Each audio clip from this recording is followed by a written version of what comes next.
በኢትዮጵያና በኤርትራ መካከል አሁንም ድረስ መነጋገሪያ ሆኖ የቀጠለው የባህር በሩ ጉዳይ ዛሬም አዲስ ነገር ተሰምቶበታል። በሌላ በኩል ኢሳያስ አፈወርቂ መቀለ በድብቅ ገብተው መውጣታቸውን የሚያሳዩ መረጃዎችም ወጥተዋል። ይሁንና ግን በመንግስት በኩልም ሆነ በኤርትራ መንግስት በኩል የተሰጡ መግለጫዎች የሉም። እንደዚሁም የሻዕቢያና የትግራይ ጦር መካከል ጦርነት መከፈቱ ተገልጿል። ሁለቱ አካላት አሁን ላይ ጽምዶ በሚል ጥምረት ፈጥረው እየሰሩ ናቸው በሚል የተለያዩ ክስ እየቀረበባቸው ባለበት በዚህ ወቅት አሁን ደግሞ አዲስ ግጭት በሁለቱ አካላት መካከል መፈጠሩ ነገሩን የበለጠ አነጋጋሪ አድርጎታል ተብሏል። ያዝ ለቀቅ እየተደረገ ያለው ጽምዶን ለማዳን በኢሳያስ አፈወርቂ የሚመራው የሻዕቢያ መንግስት የተለያዩ እንቅስቃሴዎችን ቢያደርግም አሜሪካ ግን ይህንን ጥምረት ለማፍረስ አዲስ እቅድ ስለማውጣቷ ተሰምቷል። በሌላ በኩል ጉግል አሰብ ኢትዮጵያ በሚል አዲስ በመረጃ የተደገፈ ካርታ ማውጣቱ መነጋገሪያ ሆኗል። በዋሽንግተን የሚገኘው የኤርትራ ኤምባሲም በነገሩ መቆጣቱ ተሰምቷል። በዚህ ጉዳይ የኤርትራ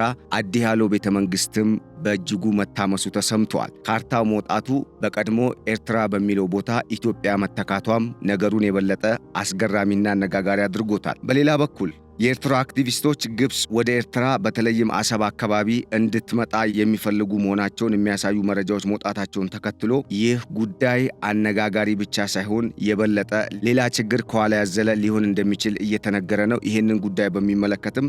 የሰሜን ምዕራብ እዝ ዋና አዛዥ የሆኑት ጄኔራል ብርሃኑ በቀለም አዲስ ማስጠንቀቂያ መስጠታቸው ተሰምቷል። እስራኤልም ኢትዮጵያን በባህር በሩ ጉዳይም ሆነ በአባይ ውሃ ዙሪያ እንደምትደግፍ በእስራኤል የኢትዮጵያ ኤምባሲ ባወጣው መግለጫ አስታውቋል። እነኚህንና ሌሎች ወሳኝ የሚባሉ የዕለቱን መረጃዎች የምትሰሙበት የዕለቱ የገበያ ሚዲያ ጥንቅር የመረጃ ፕሮግራማችን ከአሁን ሰዓት ጀምሮ እንደሚከተለው ይቀርብላችኋል። አብራችሁ እንድትቆዩ በመጋበዝ በቆይታችሁ እንደምታተርፉ እያመንን ለቻናሉ አዲስ የሆናችሁ ቻናሉን ሰብስክራይብ፣ ፕሮግራማችንን ደግሞ ላይክ እና ሼር እያደረጋችሁ አብራችሁን እንድትቀጥሉ እየጋበዝን በቆይታችን እንደምታተርፉ እያመንን የምትሰጡን ሐሳብ፣ አስተያየት ወይም ደግሞ አዲስ መረጃም ካለ እንደዚሁ በሐሳብ መስጫ ሳጥኑ በኩል እንድታጋሩን እየጋበዝን ሐሳብን በመስጠት እንድታበረታቱንም እንደዚሁ መልእክታችንን እያስተላለፍን በቀጥታ ወደ መረጃዎቹ ተሻገርን።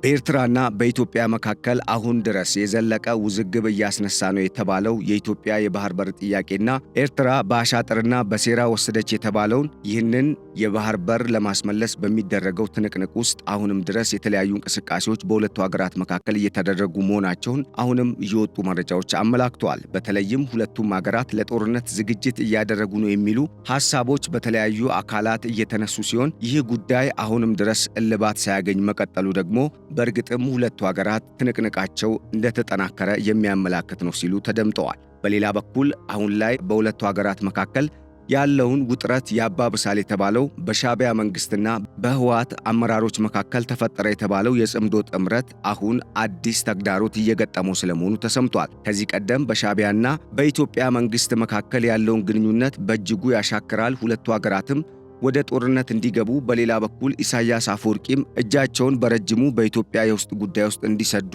ምክንያት ይሆናል የተባለው ይህ የጽምዶ ጥምረት አሁን በተለያዩ አቅጣጫዎች ተግዳሮት እየገጠመው እንደሆነ የወጡ መረጃዎች አመላክተዋል። በተለይም ጽምዶ የተባለው ጥምረት ከዚህ ቀደም የሻዕቢያ መንግስት ያዘጋጃቸው የጦር ሰራዊት አባላት በአብዛኛው ከ45 ዓመት እስከ 55 እና 60 ዓመት ውስጥ ያሉ ጎልማሶች መሆናቸውን ተከትሎ የትግራይን ወጣቶች ለጦርነት ለመማገድ እቅድ በማውጣት ትግራይንና የአማራ ክልልን በተለይም የጦር አውድማ ለማድረግ ጠንክሮ እየሰራ መሆኑ ከዚህ ቀደም የወጡ መረጃዎች አመላክተዋል። ታዲያ ይህ ባለበት ሁኔታ አሁን ላይ በሻዕቢያ መንግስት ጦርና በህወሓት ጦር መካከል አሁን አዲስ ግጭት ስለመከሰቱ የወጡ መረጃዎች አመላክተዋል። በበርካታ የትግራይ ሊቃንና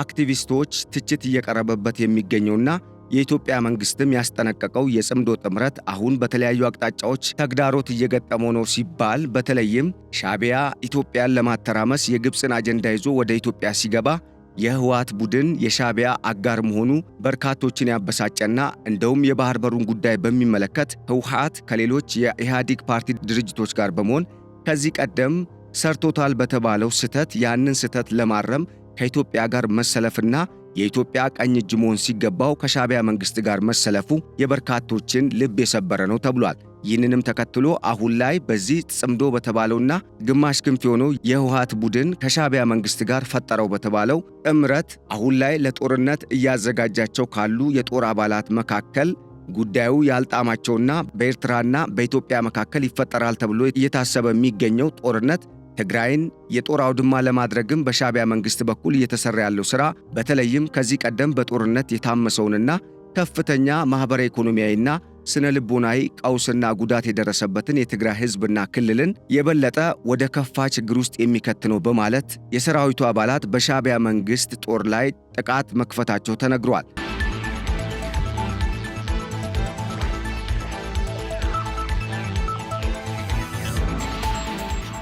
በሌላ በኩል ይህንን ጥቃት የከፈቱት የሻዕቢያ ጦር አባላት ናቸው የሚል መረጃ እየወጣ ሲሆን ይሁንና ግን ሁለቱም ወገኖች እየተካሰሱ እንደሆነ የሚያረጋግጡ መረጃዎች መውጣታቸውን የተነገረው። አሁን ላይ የትኛው ጦር ነው ቅድሚያ ጦርነት የከፈተው የሚለው ጉዳይ አነጋጋሪ አይደለም የሚሉ ሐሳብ ሰጪዎች እንደሚያስረዱት ደግሞ ሁለቱ አካላት መካከል ከዚህ ቀደምም የተፈጠረው ጥምረት ዘላቂነት የሌለውና እንደ አንድ ሰሞን ተፈጥሮ በኋላ ላይ ደግሞ ሊበተን የሚችል ጊዜያዊ የሆነ ዓላማን መሰረት አድርጎ የተፈጠረ እንደሆነ አመላክተዋል ተብሏል። አሁን በሻዕቢያ መንግስትና በኢትዮጵያ መንግስት መካከል የባህር በር ጥያቄን መሰረት ያደረገው ውዝግብ እልባት እስኪያገኝ ድረስ በተለያዩ አቅጣጫዎች የግብፅን አጀንዳ በማንገብ ኢትዮጵያን ለማወክና የኢትዮጵያን ሕዝብ ሰላምና ደህንነቱን ለማናጋት የሚንቀሳቀሰው የሻዕቢያ ቡድን አሁንም ድረስ በኢትዮጵያ የውስጥ ጉዳይ ውስጥ እጁን በማስገባት ኢትዮጵያን እያተራመሰ መሆኑን የተለያዩ የወጡ ምንጮች አመላክተዋል። ከዚህ ቀደም የውጭ ጉዳይ ሚኒስቴር ባወጣው መግለጫ እንዳስታወቀው የሻዕቢያ መንግስት ኢትዮጵያን የኛ ኤርትራን ደግሞ የኔ በማለት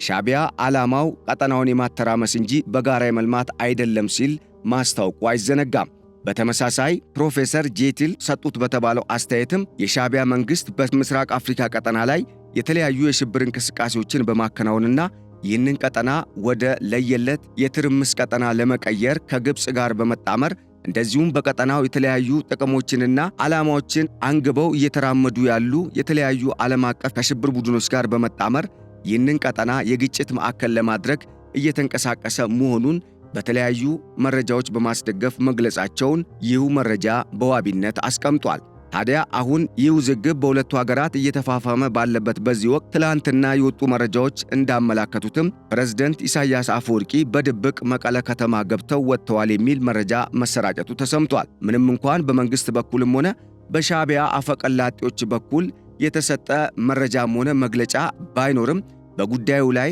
ድብቅ መረጃ ደርሶናል በሚል የተለያዩ እማኞችን ዋቢ በማድረግ የተለያዩ የተሰራጩ መረጃዎች እንዳመላከቱት ፕሬዝዳንት ኢሳያስ አፈወርቂ ጽምዶ በሚል ከህወሓት ቡድን ጋር የተፈጠረውን የሁለትዮሽ ጥምረት ሊያፈርስ የሚችል እንቅስቃሴ በትግራይ ውስጥ መጀመሩን ተከትሎ አሁን ላይ በሁለቱ ሀገራት መካከል ያለውን ውዝግብ ወደ ለየለት ሁኔታ ሊያመራ ይችላል እየተባለ በተሰጋበት በዚህ ወቅት በድብቅ መቀለ ገብተው መውጣታቸው በእርግጥም የጽምዶ ሁኔታ ቀጣይነት እንደሌለው ስላሰጋቸው ይህንኑ ጉዳይ ለመቃኘትና ትዕዛዝ ለመስጠት ገብተው መውጣታቸውን የሚያስረዳ ነው ተብሏል።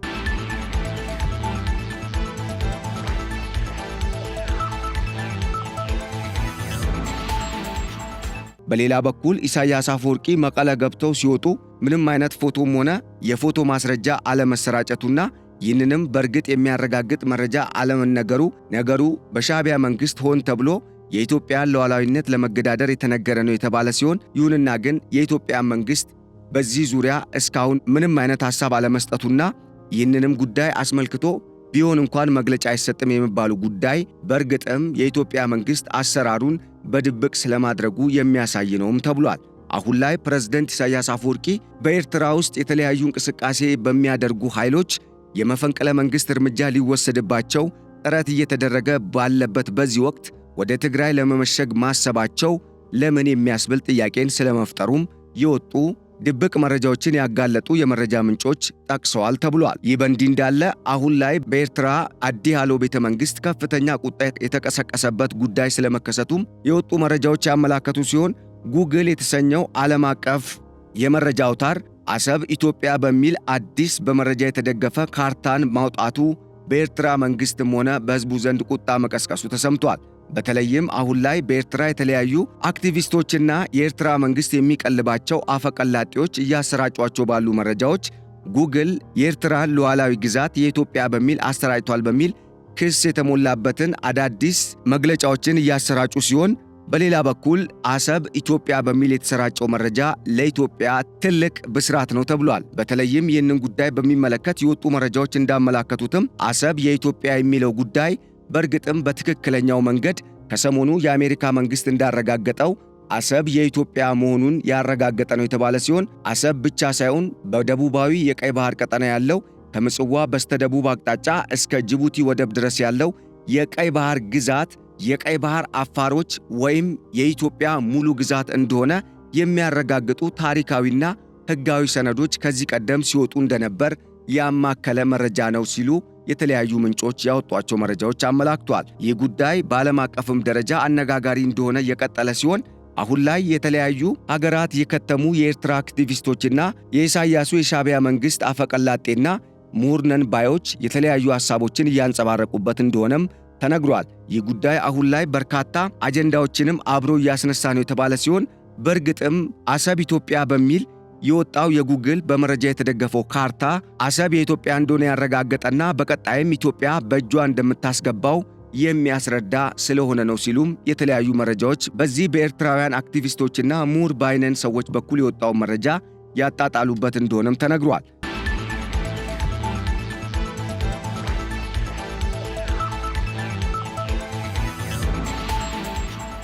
አሁን ካርታው ታሪክ ቀያሪ የሚል ስያሜ እንድትሰጠው የተገለጸ ሲሆን በተለይም በኢትዮጵያ ካርታ አዲስ ግዛት ሆኖ መመዝገቡ ደግሞ ቀድሞ የኢትዮጵያ እንደነበር ከማገናዘቡም በላይ በደርግ መንግስትና በአፄ ኃይለ ሥላሴ ዘመነ መንግስት የነበረውን የኤርትራን ትንሽዬዋን ካርታም ያጋለጠና አሁን ላይ ኤርትራ የኔ ነው የምትለው ግዛት በፎርጂድ ባሰራችው ካርታ ውስጥ የተካተተ እንጂ ቀድሞውንም የኢትዮጵያ ግዛት እንደነበረ የሚያሳይ አዲስ መረጃም አያይዞ የወጣ መሆኑን መረጃው ጠቁሟል። ይህንን ተከትሎም የኤርትራ አክቲቪስቶች አሁን ላይ ግብፅ ወደ ኤርትራ መምጣት አለባት፣ በተለይም አሰብ አካባቢ ጦሯን እንድታሰፍር ጥያቄ እያቀረቡ መሆናቸው ደግሞ የሻዕቢያ መንግስት በእርግጥም ጦርነቱን ለመክፈት ይዘጋጅ እንጂ ጦርነቱ በኢትዮጵያ ድል አድራጊነት እንደሚቋጭ ጥርጥር ስለሌለው የሌሎች ሀገራትን ቀጥተኛ ተሳትፎ እየፈለገ ነው የሚሉ የበርካታ የጂኦፖለቲክስ ተንታኞች መረጃዎች ተከትለው እየወጡ ነው። አሁን ይህንን ጉዳይ በሚመለከት ተሰራጨ በተባለውና ትልቅ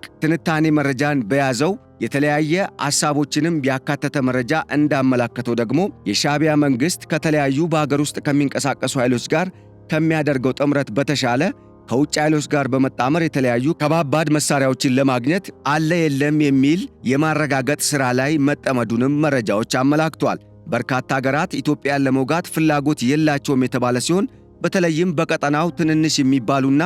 ከዚህ ቀደም በግብፅ የሚዘወሩ ኢትዮጵያንም የባህር በር እንዳታገኝ ሳንካ ለመሆን የሚጥሩ ሀገራት ግን አሁንም ድረስ አቋማቸው እንዳልተለየ የወጡ መረጃዎች አመላክቷል። ከሰሞኑ ጅቡቲም ሆነች ሶማሊያ ከግብፅ ጋር ለመጣመር ያሳዩት እንቅስቃሴ በእርግጥም ታሪክ የማይረሳው እንደሆነ የሚያስረዱ ምሁራን እንደገለጹት ደግሞ ጅቡቲ ኢትዮጵያ ከሌለች ህልውናዋ ያበቃል በማለት እስኪ ምን ሊመጣ እንደሚችል በጥሞናና በትዕግስት ማየቱ የበለጠ የውጤቱን ተጠባቂነት የሚያጎላና በእርግጥም ኢትዮጵያ በጦርነቱ አሁን ላይ ባለው በዲጂታል ሚዲያም ሆነ በአክቹዋል ጦርነት ሊመጣ የሚችለውን ውጤት በራሷ ድል አድራጊነት እንዲቋጭ የሚያደርግ ነውም ተብሏል።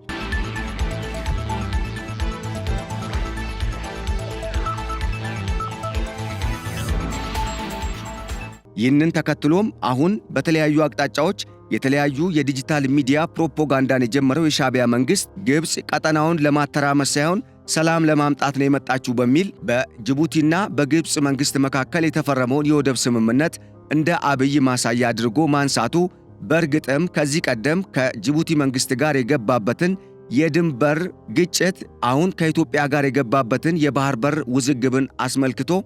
መተው ነው ወይስ ምን ሊያደርግ አስቦ ነው በሚል በራሱ በኤርትራውያን ዜጎች ዘንድ ጥያቄ ማስነሳቱ ተነግሯል። ለኢትዮጵያ አሁን ላይ የተለያዩ አገራት ድጋፍ እያደረጉ ሲሆን በተለይም አሁን ዓለምን እየዘወሩ የሚገኙ ሌላ ኃያላን አገራትን ጨምሮ በአውሮፓና በመካከለኛው ምስራቅ ፈርጣማ አቅም ያላቸው አገራት ከኢትዮጵያ ጋር መቆማቸው ጨዋታውን ኢትዮጵያ በድል እንድታጠናቅቅ በእጅግ እየረዳት እንደሆነም መረጃዎች ጠቁመዋል። ይህ በእንዲህ እንዳለ አሁን ከወደ እስራኤል የተሰማው መረጃ ደግሞ በእርግጥም ኢትዮጵያን ያስደስተና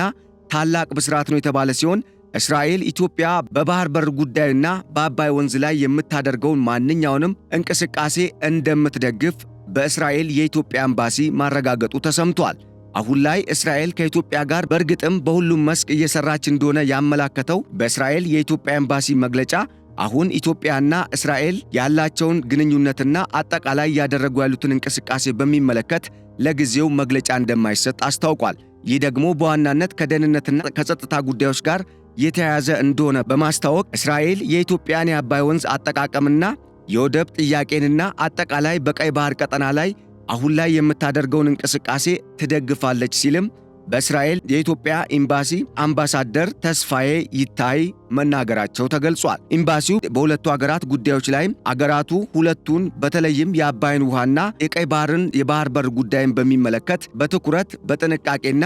አንድ ላይ በመጣመር እየሰሩ መሆናቸውን ማረጋገጫ መስጠቱ ታውቋል። እስራኤል ለራሷም ስትል ኢትዮጵያን ትደግፋለች ያሉት አምባሳደር ተስፋዬ ይታይ አሁን ላይ የእስራኤል ጦር የኢትዮጵያ አየር ኃይልን በእጅጉ እያጠናከረ እንደሚገኝም ተናግረዋል ተብሏል። የሁለቱ አገራት ግንኙነት በ1973 ዓ.ም ተቋርጦ እንደነበር ያስታወሱት አምባሳደሩ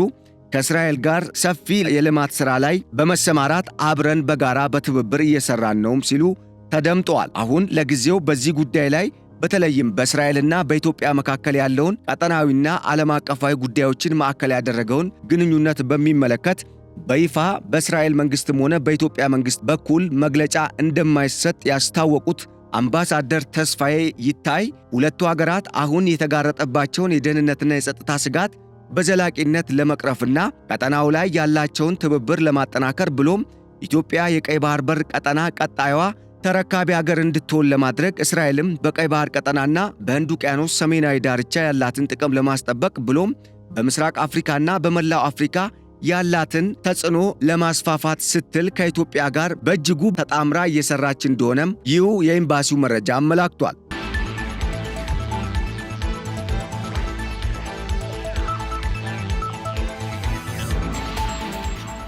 አሁን ላይ በእስራኤልና በኢትዮጵያ መካከል ያለው ግንኙነት ከመቼውም ጊዜ በላይ ተጠናክሮ ቀጥሏል። በተለይም በሁለቱ ወሳኝ በሆኑ ሀገር በሚነሳባቸውና የሀገርን ሕልውና ወሳኝ በሆኑት በባህር በሩ ጉዳይና በአባይ ውሃ ላይ በሚመለከት እስራኤልና ኢትዮጵያ በእጅጉ ተጣምረው እየሰሩ እንደሆነም አምባሳደሩ አመላክተዋል ተብሏል። ሁለቱ ሀገራት የፈጠሩት ስትራቴጂካዊ ግንኙነት ከዚህ ቀደም በታሪክ የነበራቸውን ታሪካዊ ግንኙነት ከማጠናከሩም በላይ እስራኤልና ኢትዮጵያ በደምም የተሳሰሩ መሆናቸውን በእርግጥም ያረጋገጠ ነው ሲሉ አምባሳደሩ ሁለቱ ሀገራት አሁን ላይ እያደረጉ ያሉትን ግንኙነት በሚመለከት በሰጡት ማብራሪያ አመላክተዋል ተብሏል። እስራኤልና ኢትዮጵያ አሁን ላይ በወታደራዊ መስክ፣ በጤና፣ በግብርናና በሳይንስ እንደዚሁም በተለያዩ ቀጠናዊና ዓለም አቀፋዊ ኢኮኖሚያዊ ጉዳዮች ላይ በጥምረት እየሰሩ መሆናቸውን የተለያዩ የወጡ መረጃዎች አመላክተዋል። ሁለቱ ሀገራት የተባበሩት አረብ ኤምሬትስን ጨምሮ ሌሎች በዚህ ቀጠና ላይ ጥቅም አለን የሚሉ እንደ አሜሪካን የመሰሉና በአውሮፓ ህብረት ውስጥ አባል ሀገራት የሆኑ እንደ ፈረንሳይና ጀርመን እንደዚሁም ከአውሮፓ ህብረት ራሷን አግልላ አሁን ላይ ብቻዋን ከአውሮፓ ህብረት ጋር የንግድና አጠቃላይ ኢኮኖሚያዊ ግንኙነትን እያደረገች የምትገኘው የእንግሊዝ መንግስትንም ያካተተ ወታደራዊና የጸጥታ እንደዚሁም የደህንነት ጥምር ሥራዎች እየተሰሩ ስለመሆናቸውም የወጡ መረጃዎች አመላክተዋል። ይህ ሁኔታ በተለይም ኢትዮጵያ የምታደርገውን ቀይ ባህር በርን ለመቀላቀል አሁን ላይ ያሰበችውና በሰፊው እየሰራችበት ያለውን ዕቅድ ለማሳካትና በቀጠናው ያላትን ጥቅምም ለማስጠበቅ እንደዚሁም የተጋረጠባትን የደህንነት ስጋትን ለመቀነስም በእጅጉ ይረዳታል ተብሎ እንደሚታመንም እነኚሁ የወጡ መረጃዎች አመላክተዋል ተብሏል። ውድ አድማጭ ተመልካቾቻችን ለዕለቱ ያዘጋጀንላችሁ የገበያ ሚዲያ ልዩ ጥንቅር የመረጃ ፕሮግራማችን እስካሁን የሰማችሁትን ይመስል ነበር። በቀጣይ በሌሎች ርዕሰ ጉዳዮች ሌሎች መረጃዎችን ይዘን እስክንመለስ ለአሁኑ በዚሁ ተሰናበትናችሁ። ቸር ሰንብቱልን። ሰላም።